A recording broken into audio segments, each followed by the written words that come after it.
This episode is sponsored by HelloFresh, America's #1 meal kit.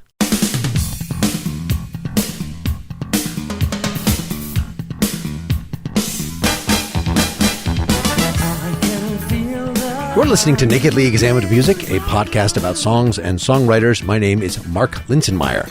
My guest for episode 195 is Nicholas Tremulis.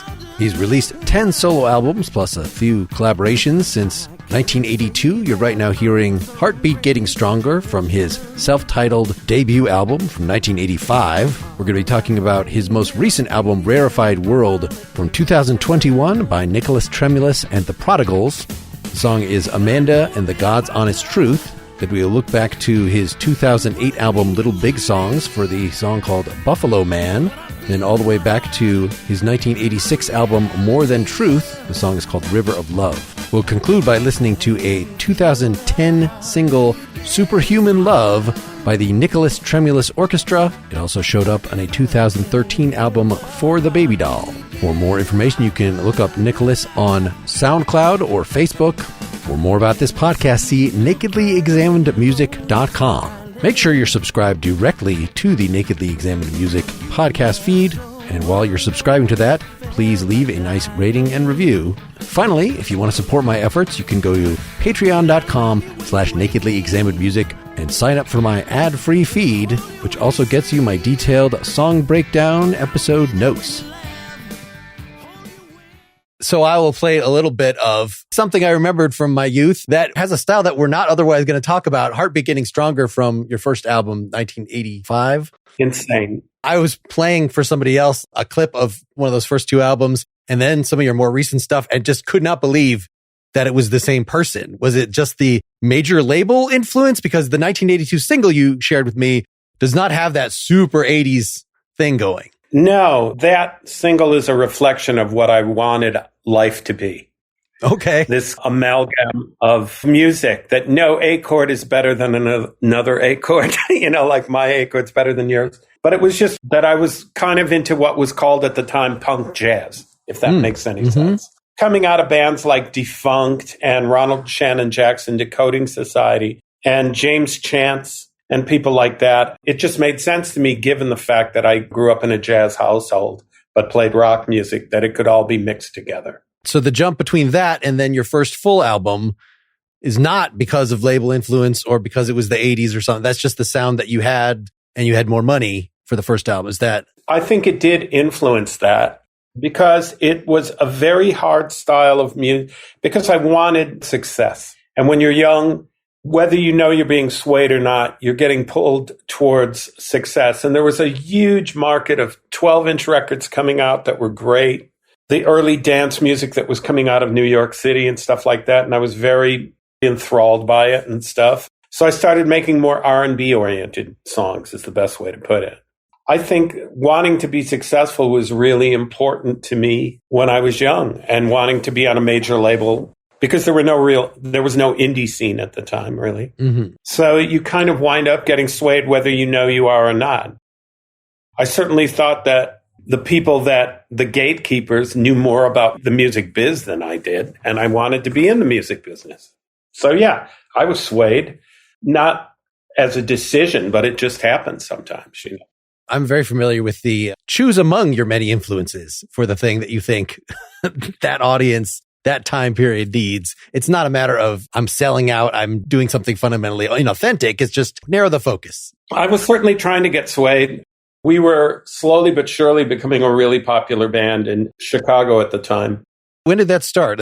So I saw you'd been playing for like a decade before this first album? Yeah, well, I started when I was 13 years old, and I started playing in bands more or less professionally when I was 14 years old. So hitting the road, jumping into vans, doing all that sort of stuff. In the beginning, I think nobody really wants to lead a band when I was a kid. So whoever sang was the guy that had the most chutzpah, is the best way to put it. And I didn't want to be a singer at the time.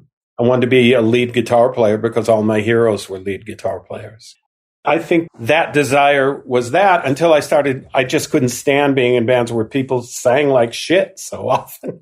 And I knew I could sing better than them. So that's what started me singing. And then songwriting was around 17 or 18, I started writing songs. At that time, I was trying to sound like Cheap Trick.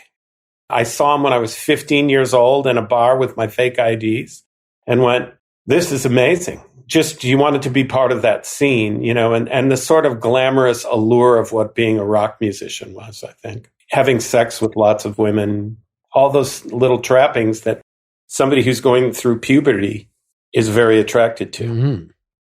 And then as I get older, I want it to be more artistic. That's all. Once the libido calms down a little bit. Let's jump to the new stuff, and then we'll work our way slowly backward a little bit. So the song that I picked off, you said your most recent thing is this album by Nicholas Tremulis and the Prodigals, Rarified World, 2021. I saw there was another one for Homer, the piano solos. Is that actually older, but then you just put it on the streaming services? It's older, and I just put it out digitally because it just was sitting there. I went through a really tough period right before I made the Rarified World album. I made that record during the pandemic, and I got really sick. And 6 weeks of sick, 5 weeks of sick, 104-degree temperature. And in the last 2 weeks, my son died suddenly. The only way I could cope with myself a couple months after that was to go make this album that I'd been sort of working on the idea of for a long time. And it took a bigger sense of pathos when it came out, because I basically had the worst experience of my life happen. And it was sort of my way of digging my way back to sanity, was to get together with a bunch of 17 musicians or so and do my arrangements. And so this record came out. Most of it was written before that had happened, but it's smeared all over the record in my performances, because when I work with that producer, a guy named Rob Fraboni, he was very much into capturing a performance. So it's a very captured record, not a produced record, although it's heavily arranged because I'm an arranger as well. Well, the song I picked off that, it's a very, very diverse record, was Amanda and the God's Honest Truth.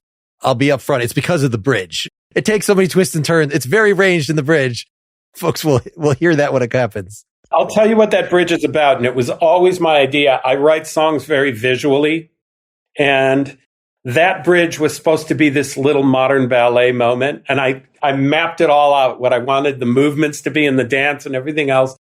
And I guess I was just thinking again, like I did when I started, which was just, and then you could do this and you combine this with this and this. And so I have a whole mapped out storyline that goes through that. It's very filmed, but including when the song comes back in, the last overhead tracking shot, which looks like the taxi driver at the end when they show the murder scene and everything. So that was supposed to be a little ballet in the middle. I wasn't just trying to be an oddball. Do you have any other words of sort of about the theme that would prepare people to hear it before we hear it? I had a friend that was a student and a songwriting pal who I teach at Columbia College. And she told me about a teacher that in her high school that made sexual advances to her. And she said, I wish I was as old as I am now so I could have beat that guy down and given him a beat down. And I thought, okay, and her name's Andy, but her real name's Amanda. So I just used her as the thing. I called her and I said, look, I'm writing a song. It's really not about you, but it's about a person that gets abused. Only she gets to shoot the abuser. And she went, oh, well, great. And that's why it says in the beginning of the song, this song's for Amanda, a.k.a. Andy. Her name's Andy Williams. She's a great songwriter, but she just thinks it's hilarious I wrote this thing. So, but yeah, it was just about all those people you see that get put in that position and how they're victimized and villainized at the same time, at least in the press and, how we do it. Chicago's the perfect example of hearing about kids getting shot, for example, and then the smear campaign that goes on why they deserve to be shot.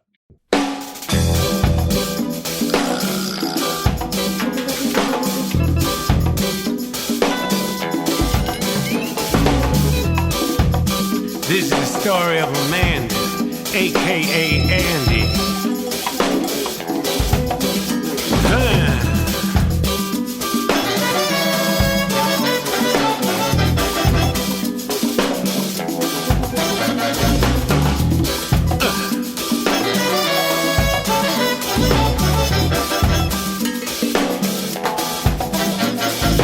Out on the veranda, I saw Amanda pointing something made of steel.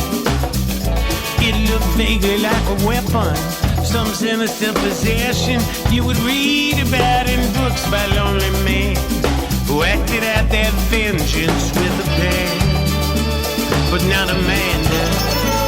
See, she's a girl of action who gains her satisfaction without words or empty threats. No tears, no regrets. You could say this is the story of a hero. You could say it's just the folly of the damned. You could say it's just a lie or box office gold, but it's a God's honest truth. At least that's what I'm told.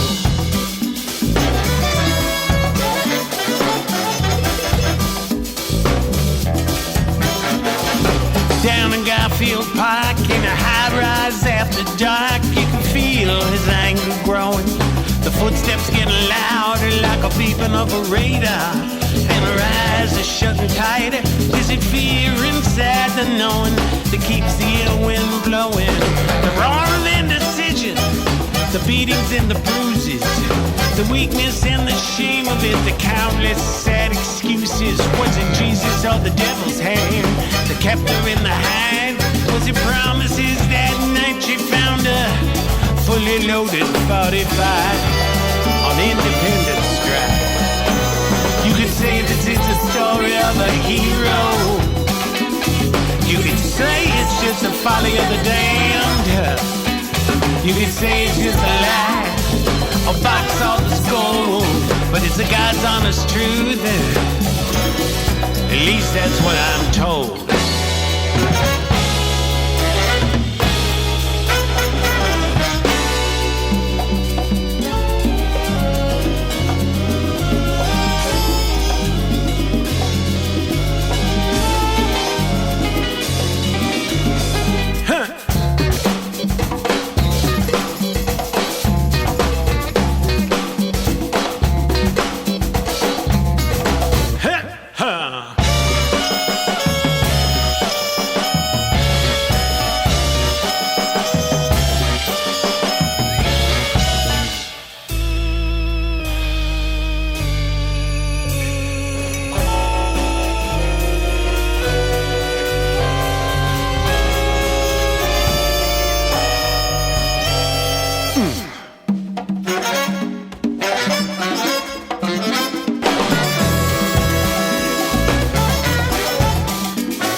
Attorneys and agendas said, defenders' judgments rendered, brought Amanda to her knees.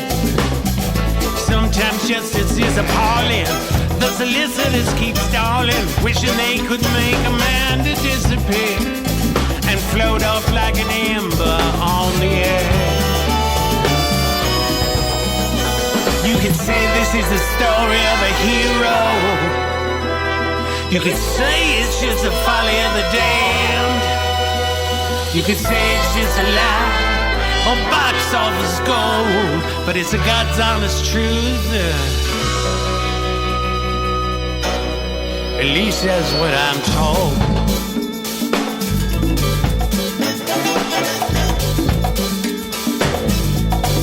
At least that's what I'm told.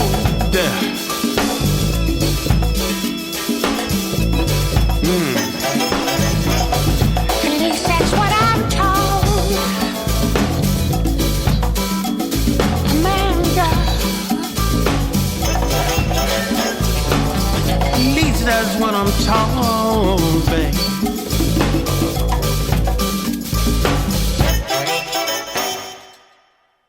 All right, so this minor key, this vaguely Latin, what do you know what influence you're pulling on here specifically, stylistically? Two things. I got called by one of my best friends on earth who was coming to do 4 shows in Chicago. His name's Alejandro Escovedo.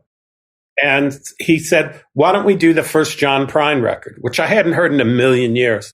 And so we reinvented all his songs. But that started me unknowingly back into doing story songs again, because I really was kind of just trying to really simplify my lyricism. And at the time, I think stepping into John's world, and he was still alive, and he said hi to us before we went on over the phone. It was really lovely. But stepping into his songs unknowingly brought me back into the story song world, which will do because if you live in John Prine tunes, man, it feels good. So I lived in that first album for about a month. We worked on it over the phone and then put this band together. And it felt so great to live inside his songs. And I think it changed the direction that I was looking to write in, because you always just write and songs are startling. The less you know about them when they're done, they're almost better. They're such mysterious things. They just come out. But I can honestly say that was a big part of it. The Latin thing has always been my thing. Since the beginning, my dad who was an amateur musician, jazz player, loved Latin music so much. I mean, he took me to see Eddie Palmieri when I was 12 years old and said, this is it. This is the thing. And I've been following it ever since. I actually got kicked out of high school for faking an excuse to go play in Little Village in Chicago with this high school Latin band. Both schools found out, and that was the end of me. I forged the paperwork. Okay. I wanted to play with them so bad. So how are you communicating with this drummer, for instance? And you got, 2 percussionists on top of the drums? Is it just that you're playing your riff and they just kind of can hear what you're doing or is there a more explicit vocabulary of, remember this song, remember, here's a groove? In this particular instance, because I'm working and I know I'm about to work with about minimum 15 musicians a song and stuff, I made very elaborate demos. I made that drum beat sort of thing, the percussion. At that point, when you come into the studio, you just let them go. I play with such great musicians that there was not one rehearsal. The whole album was finished in 10 days. Even the extra percussion stuff, I don't remember the names of all the hand percussion that's like. Congas and timbales on there and shakers and all that. And, well, that's the one thing about Latin bands. If you've ever played in a Latin band, a lot of rock bands will have one guy come in and play congas or something, right? Sure. Once you've played with a percussion section in a Latin band, and in my case, 2 percussionists, it would be really hard to go back to one. Because there's something that really happens, that the conversation between 2 percussionists and a drummer is absolutely amazing. And you want to stay out of the way and just go along for the ride. But I don't tell them how to play. They're all masters. You got your groove percussion, but then you got your effect percussion that actually takes up a lot of space. This, so it's just one guy. I mean, I noticed we don't have whistle on this. It's not that Latin. No. But that's Jean-Christophe Leroy. He's a great timbali player and was recommended by Jose Rendon, my sort of percussion leader in that situation. And Larry Beers, my drummer, they all knew each other and they knew they would love to play together. And that's half of it. You just find guys that are still song players. And that's the key. They have to listen better than they play even. And that's really the mark of a great musician. And I'm lucky in that I have a band full of those guys. Now, in terms of constructing the story here, I mean, there's sort of once you start on a story road, I mean, this could be an 8-minute song. It just depends on how much detail you put in. I noticed the chorus, you want it to be able to repeat at a number of points. So it's like you say, this is the story of a hero, so some sort of, we're backing off and giving some sort of summary commentary. So you can do that at multiple points, but normally a story is linear such that were there extra verses that got lopped off? Did you have to expand this? How did this story come together here? What I tend to do is I don't write in one fell swoop. I had the idea, it's the God's honest truth, which I really like. But out on the veranda, I saw Amanda holding something made of steel. It looked vaguely like a weapon. That started it. That first verse was kind of beautiful to me, and that kept me going in the story. And then I'd been driving down Garfield Park a lot, and I know that at night it turns into a place that's kind of a shooting gallery. In the evening, you can hear the guns going off and all that. But otherwise, it's this beautiful park. It was just a matter of where I was driving at the time and wanting to write something about the triumph of someone that gets punished for it. It's really a triumph. I mean, Amanda gets to kill someone who's been killing her psychically and physically for years. And I love the idea of people getting their comeuppance. You know, I guess societally, we live in a place where people are afraid, especially females, to become victims in courtrooms and stuff like that, because they're often turned on their tail and they have to live through a very unpleasant experience again. Someone's going to turn you into someone that, if you didn't want it, you wouldn't be in this neighborhood kind of vibe that comes off. So I wanted to write something about that phenomenon that I don't like. It's a little bit of I think it's a very heroic tune. And that's what I like about it. At least the video, had I made it, and had I made that little thing, it would have looked like George Washington crossing the Delaware. Because I thought I really liked her, a lot. Well, that's exactly what I was going to ask. You're thinking in filmic terms. How important would it be to actually try to film this? Or is it, no, this is, like a novel, like any other, it paints the picture enough itself? I think, in a sense, the song itself is probably more made for film than it's made for anything else. We play it live and we love doing it. But every time we do it, I see the movie that I wanted to make, But I also know that my eyes are bigger than my stomach sometimes. And it would have been a very expensive video to incur because I would have had actors. I need stages, lots of lighting to make it work, a choreographer, a heroine that can dance and is also very expressive. I see it in my head all the time when I hear it, though, and when I'm playing it. So where do you think this narrator character then comes from in terms of even the way you're singing it, which is quite different from the way that you sang in the 80s? You left me to my own devices to figure out lyrics for this. And I'll say that first line that you thought was the thing that sets a scene, I could not figure out what you were saying.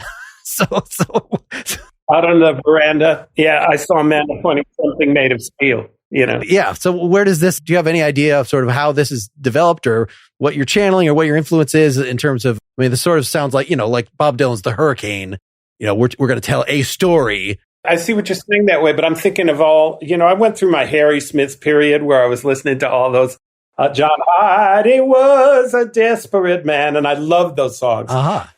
As a kid, Oh, Susanna, I loved that. The Sun's So Hot, I Froze to Death. So, it really comes from that, just adoring those kind of songs and Stagger Lee and Stacko Lee, the variation of it. I think it was kind of that. I wanted to write the ballad of somebody. So it's really like, if this had come out in the 40s, it would be The Ballad of Amanda, blah, blah, blah, or something. And it would be ripped from the headlines. That's kind of how they wrote. They were very topical about what was going on, including Woody Guthrie and everything else. Right. Very much out of the folk tradition. Are there other folks writing in a Latin vein doing that? I know Alejandro Escovedo's stage show, the Crossing the Border, whatever that's called, one of his recent things is also theatrical in this way, although he has less overt Latin stuff in that, I think. No, he's kind of a punk rocker. That's really what he is. And he comes via Latin through Mexican music and border music because, he's from that area. All those guys, the Townes Van Zants and everything, those guys were around when he was starting out. So he was hanging with the Guy Clarks and all that. But they certainly do, Pancho and Lefty and all that stuff. I think that style comes to him. It's funny because his uncles are all percussionists and they play basically Afro-Cuban music. My percussionist, Jose Rondon, is Mexican, but he's playing Afro-Cuban music. And it's really not the same. He's playing Puerto Rican Cuban music. He's not playing Mexican music. So I think that most of us kind of go there because we just, if you're a musician long enough, you realize that those Tito Puente records and everything are kind of the height of, you have these expansive chords and this polyrhythmic thing going down, and it's very exotic and sexy. And that's what really brought me there. Also, just because it's, besides jazz and a few pop songs, you could say that the Coasters have a lot of Latin music in it when you think of those tunes, because there's tons of Puerto Rican percussion in there. But I'm just trying to mix things up. I don't think I can write a new song. I don't think anybody can. It's how you mix it up. It's what stew you put it in the end, that makes it sound different. Why this album is different is because of its Latin influences and its soul influences mixed together. But certainly, if you think of Spill the Wine, they did it pretty good. Curtis Mayfield constantly did it. And he's a big influence on me. My cousin played with him. First rock star I ever. So I know we spent a lot of time on the song already, but I promised we would talk about the bridge.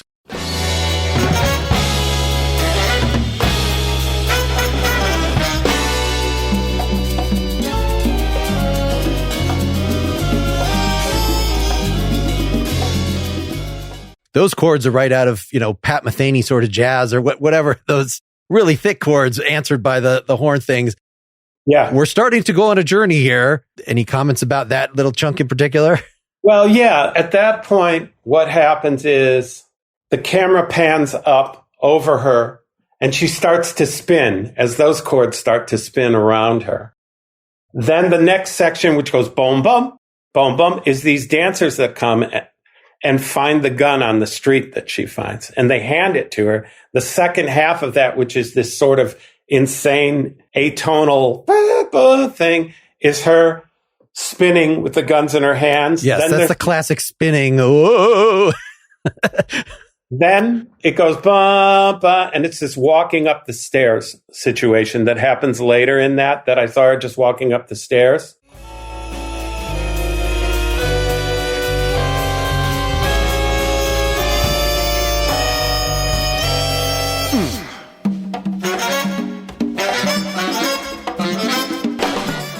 Opens the door. When you hear the last ba-da-da, ba-da-da, ba-da-da, that's 3 shots to the guy. And then when the song comes back in, ba-da-da-da-da, you have the tracking shot from Taxi Driver, which is that complete aerial shot that backs over the rooms with the cops looking at him in the chair right after he goes, to his own head. And that's that. And then it backs up from that and goes into another stage shot, which is the courtroom. And that's the final verdict for her and everything like that. The last chorus without drums has her standing majestically like Wonder Woman with wind blowing on her and a flag. And I never figured out what I wanted to be on the flag. But, that's where you can say this is a story of a hero. And I wanted her to be heroic at the end of it. So that's what's going on in that baby. It's very visual. And I assume that given that you're paying for studio time for 19 people that you did not rehearse with, you didn't go through that. Did you explain that all to them, or that? The song was complex enough to play that I just had to say 2/4 bar here, stuff like that, rest for a second. And I send them the demo. I'd made a very precise demo of that because I knew I had to get them in and out of there pretty quick. I had 10 songs to get through with 6 horn players and 3 string players. You know what I mean? So it's a lot. Let's stop for some sponsor talk.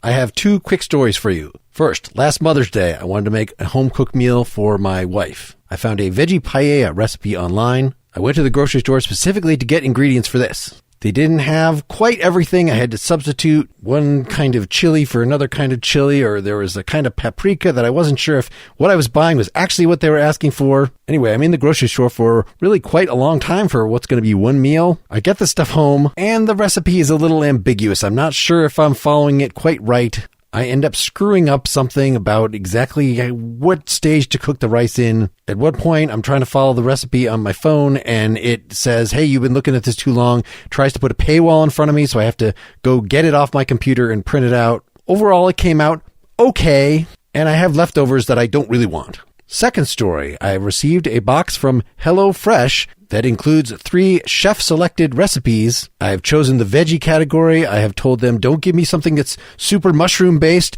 and they all look good. The ingredients are pre-portioned. The instructions are colorful and clear, and without fuss of any sort, I make the sweet potato and pepper quesadillas, which go over very well. There are 40 weekly recipes to choose from, and you can choose from over 100 items to round out the order, from snacks and easy lunches to desserts and pantry necessities. Everything arrives in one box on a delivery day of your choice. So, a great cooking experience, even for someone like me who's not that great at cooking. It's at least 25% cheaper than takeout. Go to HelloFresh.com/NEM16 and use the code NEM16 for, get this, 16 free meals plus free shipping. That is crazy. Now, I have previously on this podcast talked about Green Chef. Well, HelloFresh owns Green Chef. I have enjoyed both experiences, and even if you've used Green Chef before, you still get this new deal on HelloFresh specifically. Again, that's HelloFresh.com/NEM16. Use that code NEM16 for 16 free meals plus free shipping. HelloFresh, America's #1 meal kit. I also want to tell you about The Psychology Podcast with Scott Barry Kaufman, who's a cognitive scientist who writes and researches on intelligence, creativity, and human potential. Psychology Podcast will give you a greater understanding of yourself, others, and the world we live in. In each episode, Scott explores the depths of human potential by talking to inspiring scientists, thinkers, and other self-actualized individuals. For example, Scott has interviewed renowned psychotherapist and author Esther Perel about love and relationships. He's also interviewed biologist David Sinclair about aging and longevity, and Amanda Knox about trauma. Listen to the Psychology Podcast now, wherever you get your podcasts. All right, well, let's move back to what I think will be a less complicated song. So I chose off Little Big Songs. So I saw 2008. You have 2 albums there. Yeah, I wanted to do one solo and one electric band version, one by myself. Well, in the solo album, Little Big Songs, this might be my favorite album of them. They're all often kind of short, very quirky, very, this is almost a Neil Young song. Here's, a straight piano ballad. So it's hard they didn't like the first one I feel like, a kitchen sink approach of, they're very like, let's pick a theme. But this was one of the fatter ones, Buffalo Man, the second track off it. Can you say a few words about it before we hear it? Again, influenced by film, the arrangement of it. There's a movie called To Have and Have Not with Humphrey Bogart and Lauren Bacall. And in the movie, there's a house band in the bar that they hang out in. He stays in a room above this club. And Hoagie Carmichael is the band leader. And he has this band with like a Tibetan guy in it. And they're actual guys that play really weird instruments. And I always thought, man, I love that band. That particular arrangement has piano and trombones and tuba and bass and gongs and all kinds of stuff in it. That's, in fact, the only ensemble performance on that record. The song itself, man, I couldn't tell you what the hell I was writing about. I mean, I don't know what it was, except it's images. It's not a plot this time. It's images. Yeah, it was just basically looking at people on the streets of Chicago that have carts loaded down with things and being on the train with, people and they look more like, if you're driving up to them, you see them as almost like buffaloes. They kind of look like buffalo men. Okay, I was reading cowboy stuff into this just because of the tone, but actually looking like a buffalo. That TV show, Deadwood, was out, and my wife and I were absolutely hooked on it. So that was probably influencing me at the time, because I had a friend that would make me DVDs because I didn't have HBO. And Penny and I would watch it every week. And we were just extremely influenced by the language in that and the people in that, too.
Once came a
So nice piano-led tune. I want to have at least one piano-led tune in here. Is this something you've just done more and more of in recent years, or were you also a piano player as well as guitar sort of from the start? That was my first instrument. Again, pretty much unschooled. My father was an unschooled piano player. It is told to me that around the age of 4, a Bach piece played on the radio. I walked over to the piano, literally spent my entire childhood sitting on my dad's lap with my hands on his while he played. That was like the same way a kid would stand on the toes of their dad and he would walk them around when you were little. I did that with my hands on a piano, and I just started to play the Bach piece. It just all made sense to me all at once. And of course, my folks freaked out about it and tried to put me in piano lessons, but I already had a sophisticated enough ear that I could learn things faster with my ear than looking at a bunch of dots on a page, So it kind of went away for a while, but I still think in pianos. So I play them. I play them poorly, the same as the way I play guitar, which is sloppy. I'm a slob when it comes to my virtuosity, so I'll never be that. But sloppy guitar player, I'm your man. Piano just inevitably leads one to richer chord progressions, I think. I mean, guitar obviously has, let me leave some open strings while I put my fingers up and down. There are some very rich things easily come out of guitar, and then you can do alternate tunings and get more fun out of it. But it's just such an open palette on piano. It's got every instrument in it. It's great for arranging, obviously, because, there they are. There's all your instruments. But for the most part, every guitar player I know plays a little bit of piano. And every piano player I know plays a little bit of guitar. But even when I play guitar, I'm thinking piano. It's just the way it is because it's my first instrument. Piano players tell me that I play guitar like a piano more than I play it like a guitar. But I half the time don't know the chords I'm playing. I'm a singer first and foremost, and I hum ideas and then I hum another idea afterwards, which is, I think, why my arrangements can be interesting more so, because I'm not a schooled piano player. I'm not playing a sharp 9 and knowing what it is. It's just I hear another note. You're working with horn players then. It seems like you've been doing the arrangements right from the start. I know the next song we're going to talk about, you co-wrote with Roger Rupert, your trumpet player at the time. Yeah. He's my friend since 2.5 years of age. So yeah, that was why. Is it that you more and more took over the arrangement duties, or you were doing that right from the start? Right from the start. Once you do it, it becomes something you really love to do. And truly, everything we talk about today, and every person you'll ever talk about music with, the thing that really, sets things apart is a lyric when they discover something that people have said in their heads but never put to words. Or it's the thing that makes things sound different is the arrangement every time. It's the last bastion of being able to make something sound unique, is to arrange it in a way that you haven't heard it before. I mean, I guess horns in particular, this is only because I've only done like a couple horn arrangements, and I wrote them on kazoos and recorded them with kazoos and then brought them in. And of course, the horn players are going to be like, well, that's not the proper range for a trombone. Let's move this around, or let's get a different instrument in here or something. You got some fat. I noticed with the first song, I mean, it was a very wide horn arrangement with little tiny, is it a piccolo trumpet? It's something that was very high on top. Oh, yeah. The piccolo is Roger, who is still my trumpet player. He's got to have that piccolo because there are notes I write that are way up in and out of that range, but. Well, and you said tuba, that, we're not going to rely on regular 3-piece horn set. We're going to. Yeah, it's the low end I worry more about, because you can get really high notes on a baritone sax and they sound crazy. It's when you go downstairs that you got to watch it. There's certain notes I've written. The reason Andy Baker, for example, who's a great arranger and my trombone players in the band, I'm in another group called the Chi-Town Social Club with Daryl Jones and Vince Wilburn. And I wrote without him. It's the first time we'd worked together. And without him telling me that the baritone sax wouldn't reach this note, he just covered it on the trombone. He just went, that note, by the way, you can't get. So he's the guy that does my sheet music for me, and he'll call me up and say, yeah, that note you wrote. And I'll go, yeah. He'll go, can't be done. You need people around you who like what you do, but aren't going to put you down for it. I'm sure when you arranged, you got into situations where people tried to intimidate you out of your arrangement, when you were younger. Maybe. One of the songs they said, well, leave it as kazoos, actually. That was as far as I went with that particular project with it. They did a couple of songs and the other one, they're like, no, actually the kazoos sound fine. So I have a song with kazoo horn section that I did not intend, but. Well, I know just enough about written music to know when someone's fucking with me. If I get some string players from the CSO that start, I can come right back. I know what they're saying. I know how to look at music. I know what it means. So I do just enough to, if I have someone that's going to try to mess with me, they can't.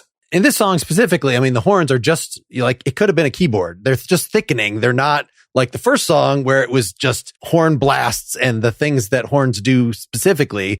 This is just adding nice Spanish cowboy atmosphere to this series of images, as we were saying. And what, you got mandolin in there, you got, having some slide guitar. In there, some tuba, some bass, a gong. The weirdo percussion here that I would think, at least for the last verse, put some steady percussion, but no, the percussion is just for the transitions, if I remember correctly, that it's just big roll two and then they're gone and then it's just back to what it was. It was very orchestrated, and I can honestly say it's probably from To Have and Have Not. The melody itself sounds very Japanese to me at the same time. But then again, my favorite director in the world is Akira Kurosawa. So, I mean, this all comes into that situation. He certainly was making Westerns when he made The Seventh Samurai. They kind of bookend each other. And I love sort of importing things the same way that a director like Sergio Leone or Kurosawa would.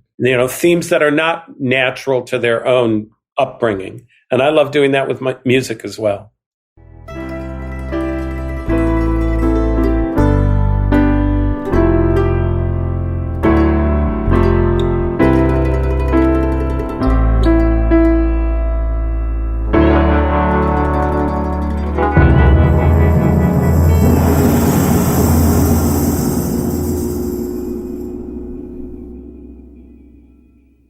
Yeah, I put an amen at the end of it. That was it. Okay. I don't know why, but it just, I certainly wasn't thinking that way, but I did. I put an amen at the end of it. I went to the church, which is kind of crazy. I wasn't sure if it fully actually did the major chord, that the whole thing has been minor, and now we're going to make it like it doesn't quite get there, but I hear. Step down to an amen. I don't know why. Amen. When I hear it now, I think of the movie Night of the Hunter too, which is like one of my favorite things I've ever seen. And the music in it, especially, that's kind of this crazy classical version of folk music. I guess that's kind of what I was doing. But again, it's just combining instruments. Aaron Copland said about looking at the score to the right of Spring for the first time. He says, even the notes on the page look at each other and say, what the hell are you doing here? It's that combination of things that makes it sort of compelling, when you put instruments that generally, we've certainly been pushed that way, even in bands we don't like. Hearing the accordion again in John Mellencamp's stuff, you would never think an accordion would be a rock instrument 3 years before that. And all of a sudden, he's got it on every song. And all of a sudden, it's a rock instrument. But he's really just playing what we know, what you and I would know when we go hear the Chieftains or some Irish band doing a reel or something. All of a sudden, it's in that, and that influence comes back to the whole Harry Smith folk thing. I'm sure that's what Mellencamp was thinking, hearing those really early tunes when Leadbelly would suddenly do an accordion tune and stuff like that, because he's very American. Mm-hmm. But again, hearing it for the first time was like kind of shocking to hear an accordion again in rock music. As far as the lyrics here, I mean, you said describing it as a series of images inspired by these people watching and, combining the Western thing with I was just in New York City and there was a lot of times where people would be pushing big things down the street. And I didn't know if they were homeless or just because transportation is weird in New York City and there are people that push big carts of stuff regularly. I've thought about what would it to be a musician in New York City and have to get your amp onto, I don't know, rent a car every time or something. It's all about that. All the rehearsal spaces have amps and drums there.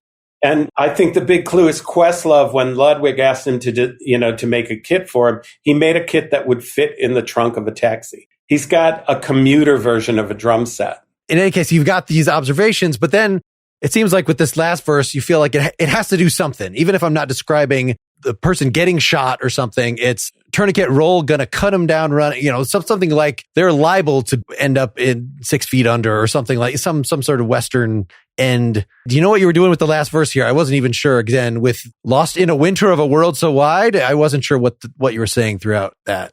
The winter of our discontent. I've probably read 2 books. It's definitely about someone who doesn't have a roof over his head in life.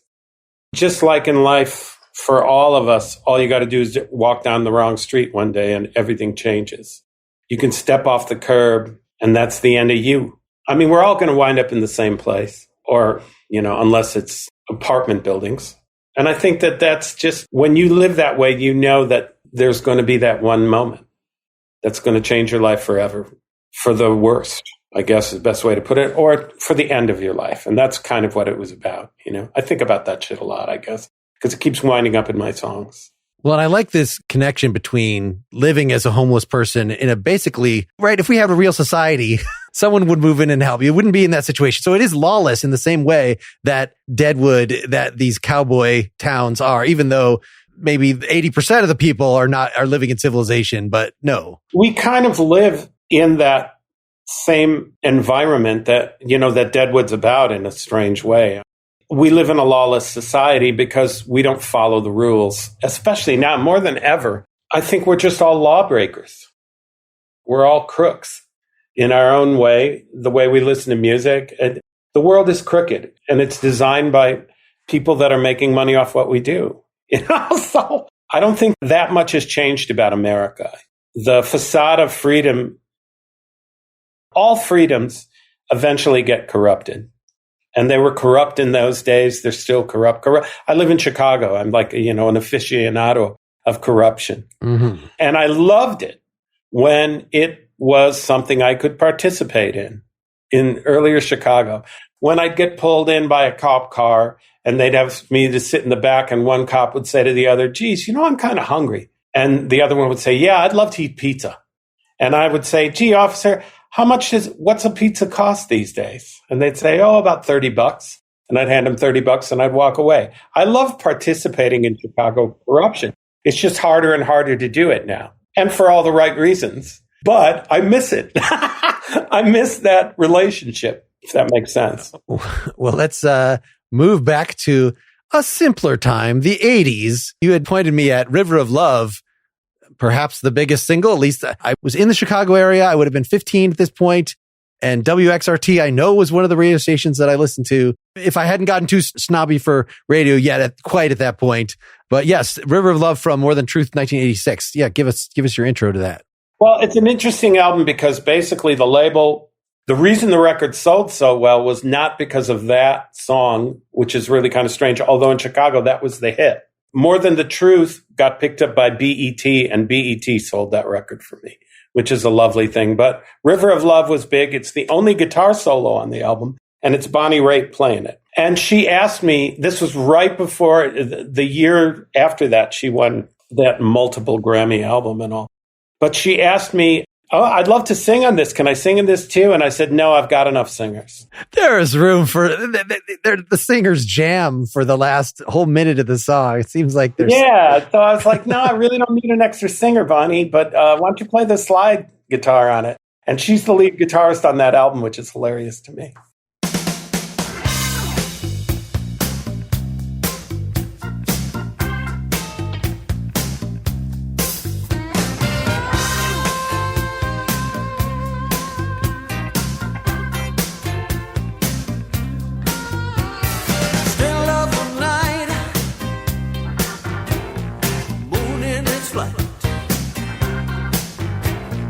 Full of holes from the cries of the souls being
something to lean on. Hey, fool, don't you mess with that if you wanna live long. Trying to sleep alone up until dawn. Everything looks the same, but it ain't the same when you're gone. People see, people do. All I wanna see is you. Change me into something true. All I need is loving you. River of love, wash over me like the sun above. River of love, wash over me like the sun above. Feel it in my blood tonight, my blood tonight.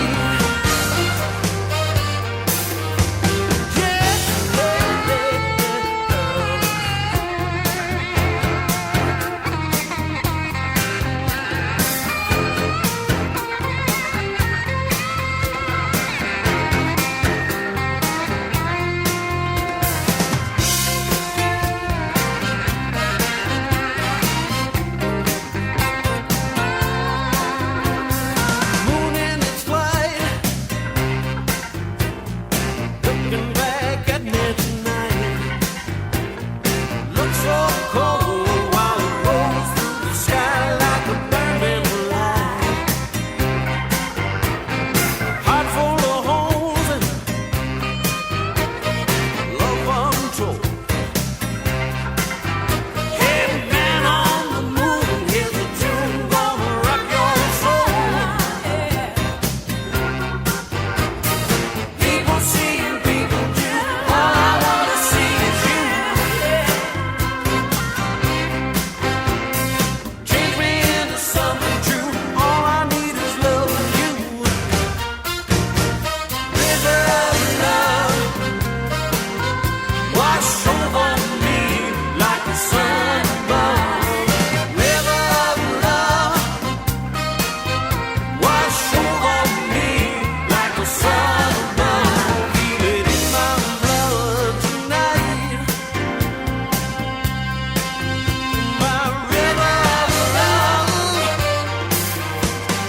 River of love, good thing. River of love, take me good thing. River of love, feel the love. Feel the love. River of love, feel it in my blood tonight. River of love, I feel it in my bones, but I feel it in my blood. River of love, yeah, in my blood. River of love, river, river of love, river of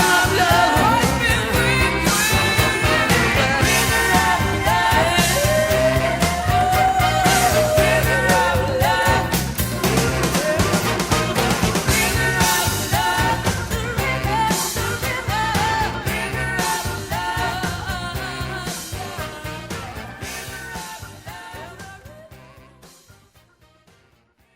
All right, so nice R&B bass line. It's all built on this. The harmonies are very staple singersy. There was a short story my cousin read me. My cousin was a writer, and he could read short stories so beautifully. So when we would hang out, we'd go home, and if he'd read something new, he would read me the short story. And the short story was called The Moon in Its Flight. Very romantic short story by a writer who has since passed named Gilbert Sorrentino. I don't know if you remember this writer at all. He was never a big, famous, influential. He didn't have that moment, that somebody even that disappears like a Kenneth Franzen had with the Confessions and all that. But I love the title.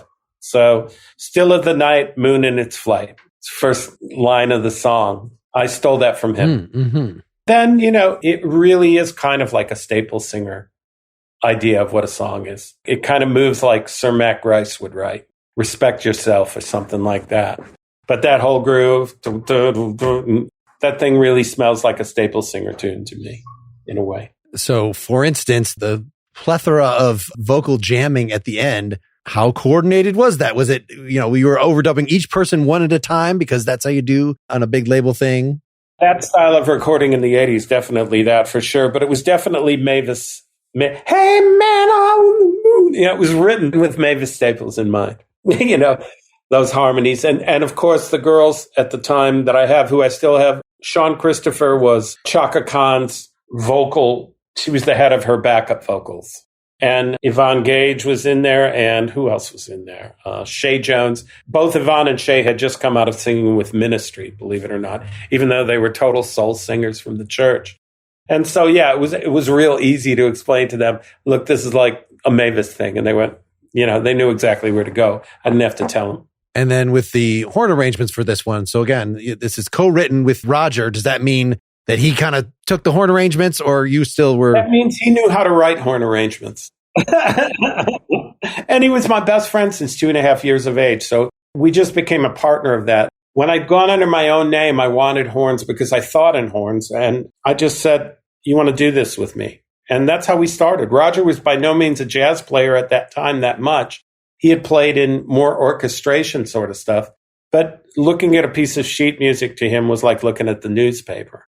So it was a perfect moment at the time for us to come together and write tunes.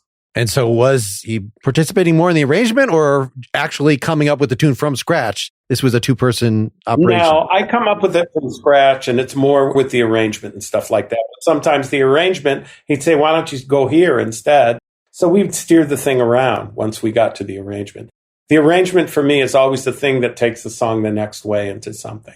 Have you had experiences or failed attempts to fully collaborate with another songwriter? Oh, yeah. I've done arrangements on people's albums for years. I've done 40 film scores that require big arrangements off the time, even if they're sampled ones that I have to. When you do film scoring because of budgets, you do what I call counterfeiting a lot. And I'm a great counterfeiter of, horn arrangements and string arrangements and stuff. So, yeah, I've done some that work out. And then some people whom I admire completely are just people that were like oil and water. At this age, I learned that really quick. They learn it really quick. It's not insulting by any means. It just ain't going to happen. It seems like there are things in here that maybe you wouldn't write today. Hey, Man on the Moon, here's a tune gonna rock your soul. That does not seem like your current style. Yeah, now you're just making me feel itchy. But yeah. That's what I'm asking is what your relationship is to you said this is one you still play, and it's so groovy. Like listening to this one repeatedly, like I can totally see wanting to take this up as if you were playing a cover song because it's, it's so long ago, it's almost a different person. We do it second line New Orleans style at this point. And we do from that same album a song called This Song because I think that the themes behind it are still relevant. If I could say that anything took the longest for me to get good at, meaningful at, it's lyrics. I got better at it. And really, it was just like anything. I just started to read a lot more. And it's not music that brought me into better lyrics or, boy, I wish I could write like that guy. I just started reading better books, better poetry, better things like that. And looking at better scripts on films, going to see plays, going to see paintings. My lyrics got better because I stayed away from music is the best way to put it. I started to become more of an artist. So then these things come back to you, and in terms of music, it's just my initial ideas of what I wanted to be as a musician seemed unrealistic when I got into the music business. And then at a certain point, you realize you were right. Just like any artist, that when you were coloring outside of the lines and not looking at the lines, you were right. Music was wrong. The industry was wrong. If that makes any sense. I thought the world was listen, I finished my first album. I made 2 phone calls. I called Leonard Bernstein and I called the guy who did, Gil Evans.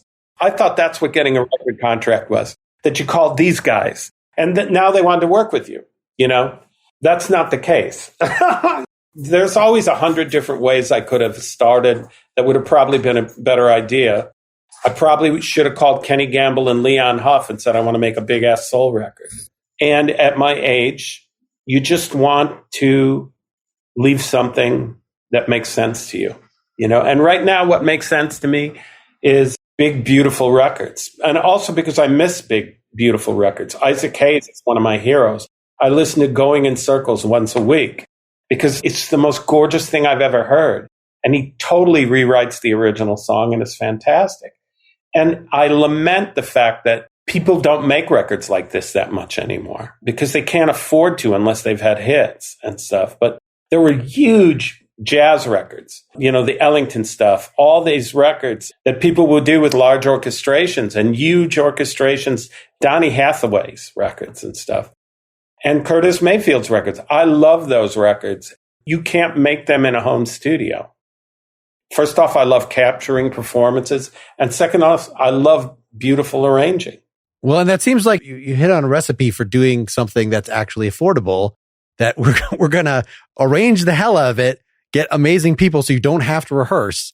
And then, yes, you've spent a lot of money but it's only for a few hours, for per song, at least for the new albums. I mean, this old one, it's also a big, beautiful arrangement. Like, I couldn't exactly figure out how many, is there also piano and a couple guitars, but, or how many singers do you have going here? But I'm glad we could include this one because you're coloring inside the lines on this one. And I could imagine with as freaky as the organ playing on this is, you probably didn't have to orchestrate that or tell this guy, it's just like, that's what a B3 player does. That's my roommate at the time. That's Ivan Neville playing from Dumpster Funk and all that. That's him. He's all over that record. He didn't have a record contract yet. He was just getting out of Bonnie Raitt's band. And we got thrown together by my producer. Oh, this is Ivan. He's going to play on your record. And I had a keyboard player already. And I was like, all right, what's this about? We wrote a song called Losing You on that record. We wrote the first day we'd ever met. We just immediately hit it off. We had the same kind of listen. He listens when he plays great. I do. And that record is as much Ivan's as mine, as far as I'm concerned. I saw you had some connection with Neville brothers. I see that Ivan is Aaron Neville's son. So you had some sort of plug-in. At the point that this came out, it seems like that kind of blues, as you mentioned, Bonnie Raitt, but also like the Fabulous Thunderbirds, and like it was having some kind of a moment. Yeah, it certainly was, especially if you lived in Chicago and you listened to XRT radio at the time.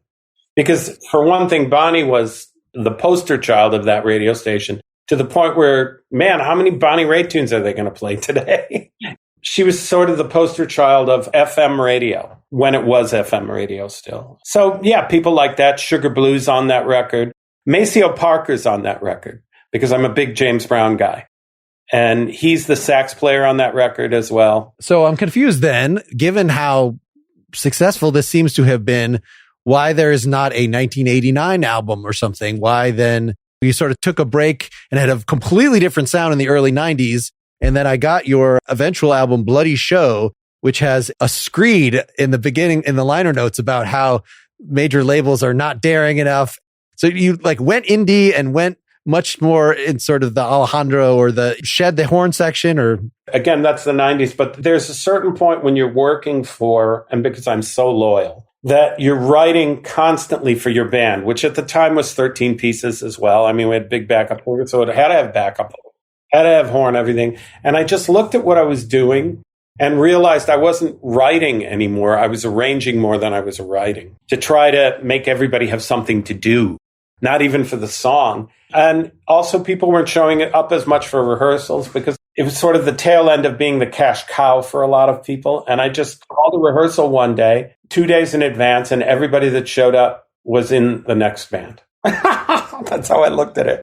So it's just like, okay, so now we're going to be this big. And then I just started writing different. At the time, it wasn't by any means a staple yet, but Americana was starting to rear its head with some of these, what they called alt country and everything like that. Yep.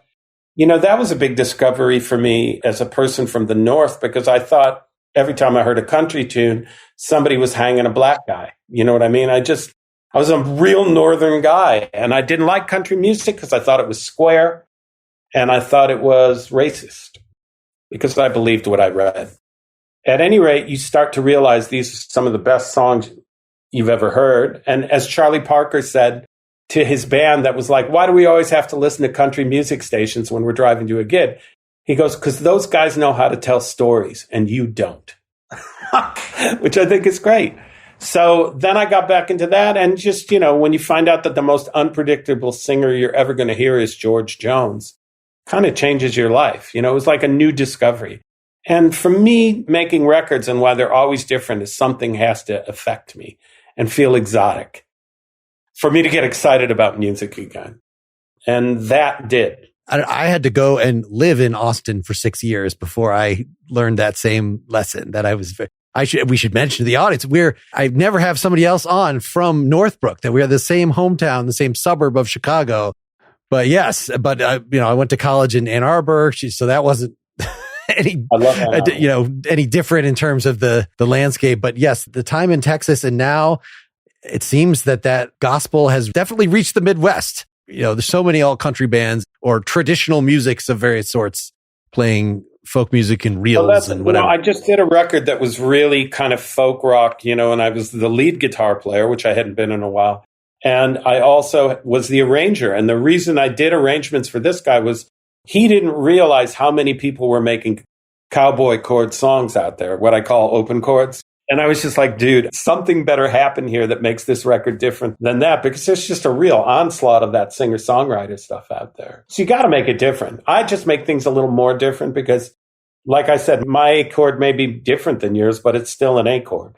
Well, let's leave folks with, I always like to put a little catchy one at the end that we just introduced, Superhuman Love. I just listened to this as a single from 2010, was blown away. I saw it was on the For the Baby Doll 2013 album. Sort of a T-Rex vibe to this. Can you say a little about this before we say goodbye? Yeah, I guess T-Rex is a good point to that, because T-Rex always had the greatest backbeat in the world on his tunes. It's really what we call a lumpty-lump, that rhythm in Chicago.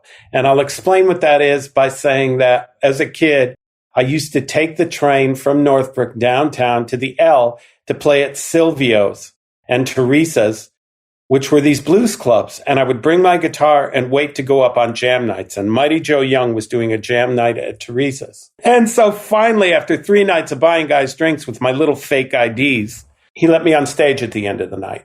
And I played a little guitar riff, like a lead riff.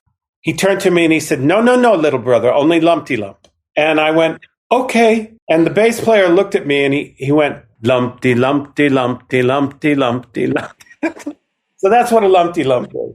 And I wanted to, on this album, to do a pop tune that was a lumpty lump. But it's a Brit thing. It's very Mark Bolan. It's very T-Rex because of that. But Mark always had the best beats. And I'm friends with Tony Visconti, and I always talk to him about that and the fact that he's the best arranger of bowed low basses. I love it. Like, I was in my guitar. His shit always goes lower than anybody's. And he arranges. So Tony loves that I recognize that in him.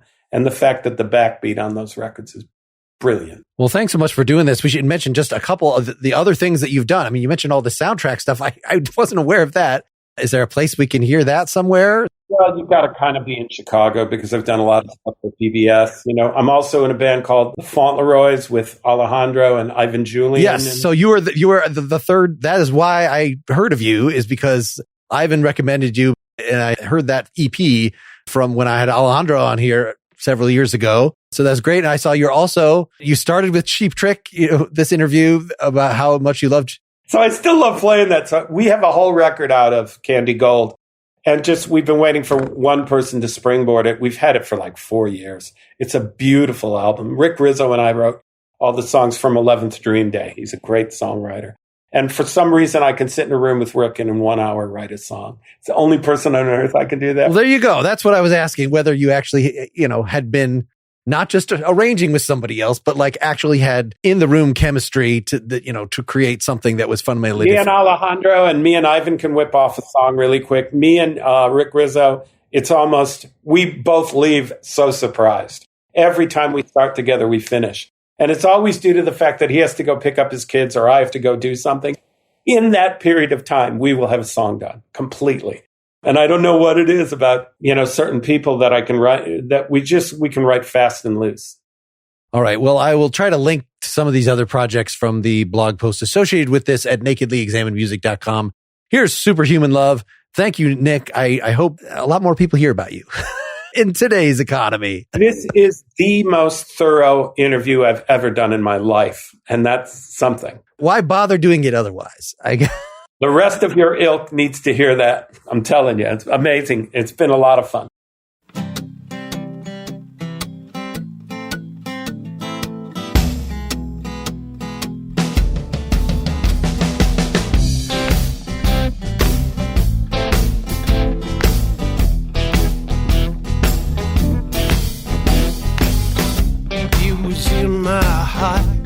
It was in my heart. It was in my heart. It opened wide and swallowed my pain. It was like a dream, but it was not illusion. It come to me in a dream, a blinding light that burned away all my confusion. I don't care about the rain. I'm making my way in the train. Superhuman love.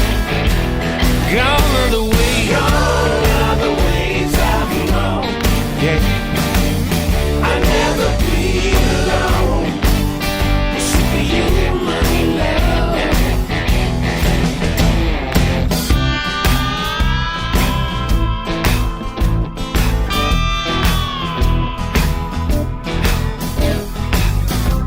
I was walking down the street looking for a little action. The sky was midnight blue and the clouds flashed a beautiful red. And the lovers in the window heard a sweet reaction. I swear my skin was glowing like a suit of flashing new threads. Oh yeah, yeah. I don't care about the rain. I don't care. I'm making my way in the train. Superhuman love. Huh. Gone are the ways I've known. Yeah, yeah. I never be alone. Superhuman love. So alive, like a newborn child, and I feel so alive. Now I'm running wild, running wild, running wild.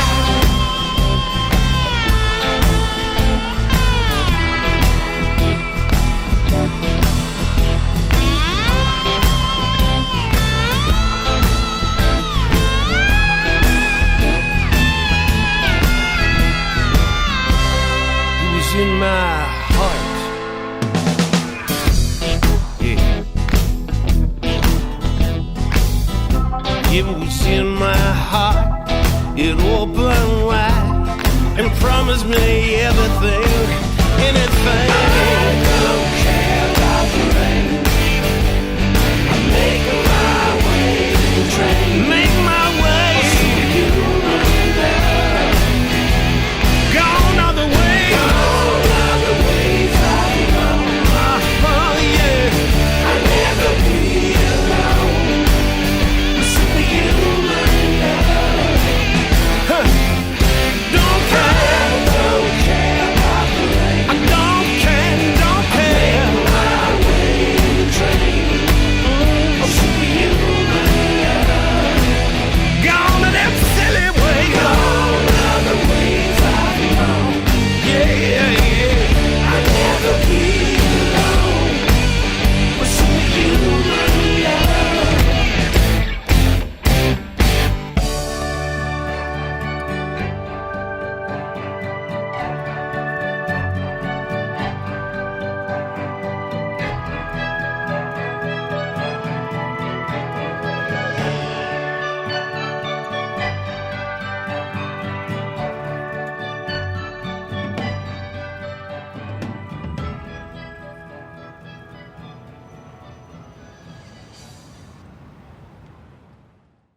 Thanks so much to Nick. That was a very fun one, both in talking to him and the prep. Nick does not seem to have a single website right now, but you can find him on Facebook. You can look him up on SoundCloud, and he has a YouTube channel. I also want to point out the Facebook page for Chi-Town Social Club. We didn't talk about that band. I had not actually listened to that band. It features Daryl Jones, current bassist for the Rolling Stones, and Daryl and the drummer Vince Wilburn Jr. both played with Miles Davis in the 80s. Vince Wilburn Jr. is actually Miles Davis's nephew, and the lead singer to that is a woman named Sean Christopher, who was the singer on several chart-topping dance singles in the late 80s, early 90s. I should also point out that even just looking on Spotify, there are something like 5 different entries for Nicholas Tremulis, and some of his old albums are only available on YouTube right now, and his 90s stuff I was only able to get just ordering off of eBay. So hopefully he will get his discography in order at some point, but you can easily find the last 5 albums or so, and they're very good. So hope you check them out. If I did not already say this, this completes my coverage of the folks in the supergroup, the Fauntleroys, which is Alejandro Escovedo, Ivan Julian that I had recently, and now Nicholas. So that's actually how I found out about him. So that's a fun little EP that you'll now know all of the voices from if you want to track that down on one of the streaming services.